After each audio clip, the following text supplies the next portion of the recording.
सध्याचं राजकारण म्हणजे खिचडी झालीय।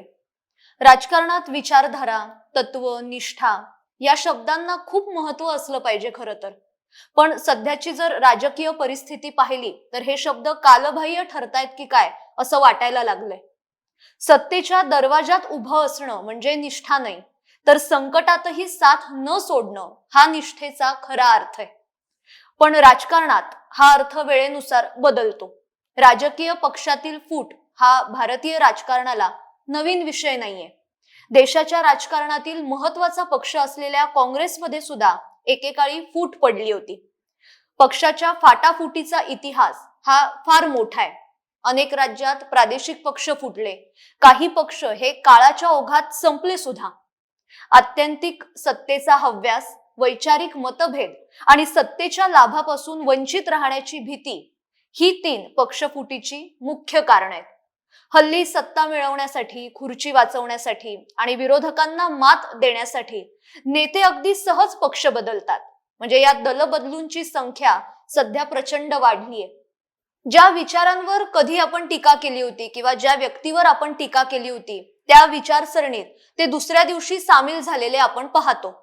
म्हणजे काळानुसार बदल होतात ते म्हणतात तसा राजकारणातला हा एक महत्त्वाचा बदल आहे आणि तो सगळ्याच पक्षांमध्ये झालेला दिसतोय। अर्थात हा बदल काही फार चांगला नाहीये। त्यामुळे कोणत्याही पक्षातील नेत्यांनी निष्ठा म्हणजे काय किंवा निष्ठावंत म्हणजे कोण असतं हे अजिबात सांगू नये। आधी आपण तसे आहोत का हे तपासून पहा। राजकारणात एकनिष्ठ राहण्यासाठी काय केलं पाहिजे, निष्ठावंत म्हणजे कोण याविषयी कोण सांगतंय, तर भांडूपचे विश्व प्रवक्ते संजय राऊत। सध्या उबाठा पक्षाला चांगलीच गळती लागलीय। 2022 नंतर पुन्हा एकदा पक्ष फुटलाय, त्यामुळे विश्व प्रवक्ते संजय राऊत हे जरा जास्तच चेकाळले। तसंही ते काही फार कोणाविषयी चांगलं बोलत नाही। याला शिव्या, त्याला शिव्या, याला मार, त्याला मार, याला तुडवा, त्याला तुडवा अशीच भाषा त्यांच्या तोंडी असते। कधीही कोणाविषयी ते चांगलं बोलत नाही आणि पत्रकार परिषदेतून तर ते शिव्यांची लाखोलीच वाहत असतात। पण गेल्या काही दिवसांपासून त्यांची भाषा फारच घसरलीये। म्हणजे सहकुटुंब जर पत्रकार परिषद बघायला बसलो त्यांची, तर आपण त्यांचे शब्द, त्यांची भाषा अजिबात ऐकू शकत नाही। इतकी त्यांची भाषा घसरलेली आहे। आपण काय बोलतो, आपली भाषा काय आहे, आपले शब्द कुठे चाललेत याचं भान त्यांना अजिबात राहत नाही। उद्धव ठाकरेंनी आमच्यावरती सातत्यानं भावासारखं प्रेम केलं। हे साले लोक कोण जात आहेत हे नाही, डोंट कट, हे कट मत करणार। तेव्हा रेकॉर्ड बोलतोय बरं का। महाराष्ट्रामध्ये असं लोकांना स्थान नाहीये। हा कीड आहे महाराष्ट्राला लागलेली, ही कीड संजय राऊत संपवणार। पराक्रम काय सांगतो मला, हा मला पराक्रम सांगतोय का। प्रत्येक वेळी दादागिरीचीच भाषा असते। आता निष्ठेची वज्रमूठ या नावाने यांनी उबाठाने झंझावती दौरा काढला होता। म्हणजे जे 6 खासदार फुटले होते त्यांच्या लोकसभा मतदारसंघामध्ये हा दौरा होता। त्यात हे विश्व प्रवक्ते काय सांगतायत, तर एकनिष्ठ राहण्यासाठी राजकारणात काय केलं पाहिजे। पण त्यांनी जी भाषा वापरलीये, त्यांनी जे शब्द वापरलेत ते अजिबात सुसंस्कृत नाहीयेत। ऐका। पण एकनिष्ठ राहण्यासाठी आई नेक आणि बाप एक असावा लागतो। आम्ही सगळे एकनिष्ठ आहोत आणि हा एकनिष्ठांचा सागर, महासागर लाटा या गद्दारांना तडाखे देऊन तुडवल्याशिवाय राहणार नाही। काय यांची भाषा, काय त्यांचे शब्द अजिबात ऐकवत नाहीत। काय तर म्हणे एकनिष्ठेचे आम्ही सागर आहोत। यांची एकनिष्ठता 2019 ला संपूर्ण महाराष्ट्राने पाहिली। हे काय म्हणतायत की बाळासाहेबांच्या विचारांशी आमची एकनिष्ठता आहे, आम्ही बाळासाहेबांच्या विचारांचे कट्टर शिवसैनिक आहोत।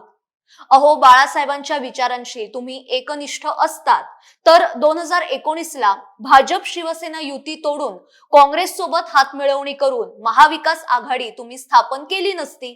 सत्तेच्या हव्यासासाठी हिंदुत्वाशी फारकत घेऊन मुस्लिमांचं लांगुल चालन तुम्ही केलं नसतं आणि तुम्ही एकनिष्ठतेबद्दल बोलताय। वा, संजय राऊत यांची ज्येष्ठ नेते शरद पवार यांच्यावर असलेली निष्ठा आणि त्यांच्याशी असलेली जवळीक ही महाराष्ट्राला सर्वश्रुत आहे. 2019 साली महाविकास आघाडी स्थापन करण्यात शरद पवार आणि संजय राऊत यांचा मोठा वाटा होता. त्यांची मिलीजुली भगत होती आणि ते नेहमीच शरद पवारांचे कट्टर राजकीय समर्थक राहिलेले आहेत. बरं, हे ते स्वतः मान्य करतात. संकट समयी संजय राऊत नेहमीच शरद पवारांच्या पाठीशी उभे राहिलेले आपण सगळ्यांनीच पाहिले आणि स्वतः राऊत हे अनेकदा जाहीर सभेत आणि मुलाखतींमधून पवारांच्या राजकीय मुत्सद्देगिरीचं कौतुक करत असतात. अहो, इतकंच कशाला, महाविकास आघाडीत आल्यापासून संजय राऊत यांची सोनिया गांधी आणि काँग्रेस पक्षावरची निष्ठा हा महाराष्ट्राच्या राजकारणात नेहमीच चर्चेचा आणि टीकेचा विषय राहिलाय.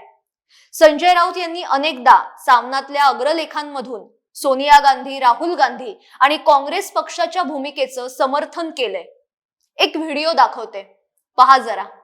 एकनिष्ठ राहण्यासाठी आई नेक आणि बाप एक असावा लागतो. आंधी नाही तूफान है मोदी. आई नेक आणि बाप एक असावा लागतो. राहुल गांधी आज देश के सबसे महत्वपूर्ण लोकप्रिय झुंजार नेता है. बाप एक असावा लागतो. मी शरद पवारांचा माणूस आहे हे लपून राहिलंय का? बाप एक असावा लागतो. हिंदुस्तान की जान है मोदी. बाप एक असावा लागतो. काँग्रेस हा अजूनही देशाच्या राजकारणातला एक भाग आहे. बाप एक असावा लागतो. इंदिरा गांधी आई है, नई रोशनी लाई है. बाप एक असावा लागतो.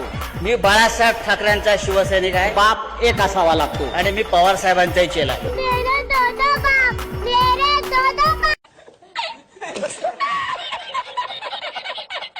व्हिडिओ कॉमेडी आहे पण एकदम खरा आहे. त्यामुळे संजय राऊतजी, एकनिष्ठता याविषयी तुम्ही अजिबात बोलू नका. आई नेक, बाप एक असे शब्द तर अजिबात वापरू नका, ते अजिबात शोभत नाही. 2019च्या आधी आंधी नाही तुफान हे मोदी असं तुम्ही म्हणत होतात आणि आता राहुल गांधी तुम्हाला दूरदृष्टीचे लोकप्रिय नेते वाटतायत. हा बदल फार बोलकाय. एकनिष्ठतेचा तर तुम्ही अगदी चिखल करून टाकलाय आणि आज जे काही घडतंय उबाठाच्या बाबतीत किंवा एकूणच महाराष्ट्राच्या राजकारणात, त्याची सुरुवात 2019ला तुम्हीच केली होती, हे अजिबात विसरू नका. आजच्या भागात इथेच थांबते, पण याविषयी तुम्हाला काय वाटतं ते कमेंट्स मधनं नक्की कळवा. आणि हा भाग जर तुम्हाला आवडला असेल तर लाईक करा आणि जास्तीत जास्त लोकांपर्यंत नक्की शेअर करा. अशाच वेगवेगळ्या विषयांवर आपण रोज बोलणार आहोत.